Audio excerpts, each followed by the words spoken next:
Okay. In the last lecture, we had seen the concept of interface, why the interface is important, and what is the concept of multiple interfaces, and how it is different from multiple inheritances. Okay. So, in the today's session, we are going to see the comparison of inheritance and the interfaces. Basically, the inheritance here in this case, we are going to consider, as we know that Java doesn't support inheritance, and it has the problem, that diamond problem we have already seen. And so just to give solutions, interfaces has been introduced. Interfaces don't define any method action, so that we know that only the method name is mentioned, they are declared, but we are not defining any methods.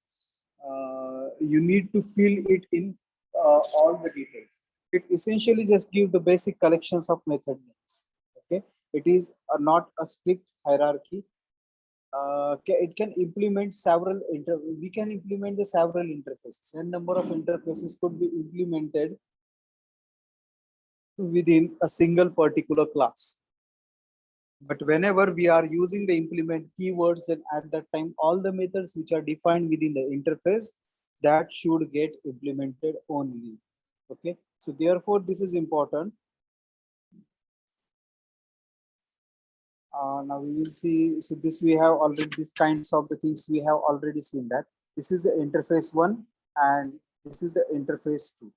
Okay, so these two are the interfaces we are trying to implement this within this class, many things. But whenever I'm using this, then at that time I have to use the comma, and all the methods which are defined within the interface 1 and interface 2 should get implemented.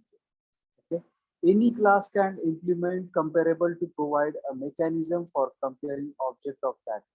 Any class can implement comparable to provide a mechanism for comparing objects of that type. Specifically, implementing comparable means, it means that we can able to make the comparisons with this. Compare to is nothing but it means that the object 1 can be compared with object 2 is less than object. So whatever is the value which is having with the objects. Okay, this is a comparison. Basically, compared to, with the help of this, we are comparing two values, and if the comparisons, if a particular action, if you wants to take, so that we can take within this bracket. Okay, now we will see the comparable inheritance. Interface. It's up to the programmer to determine what makes one object less than other. For example, you may define the compare to methods for an employee class to order employees by name or employee name. The implementation of the method can be as straightforward or as complex as needed for the situation. So basically, we can able to use the compare to method at any time to compare the two objects or references, because as we know that we cannot able to we cannot able to create the object of interface. So the reference is created for the interface and the object is created for the classes, and we can able to make the compare the values which are contained within the object and the references. Okay, so I think this much is sufficient for today's session is concerned. Okay, so thank you.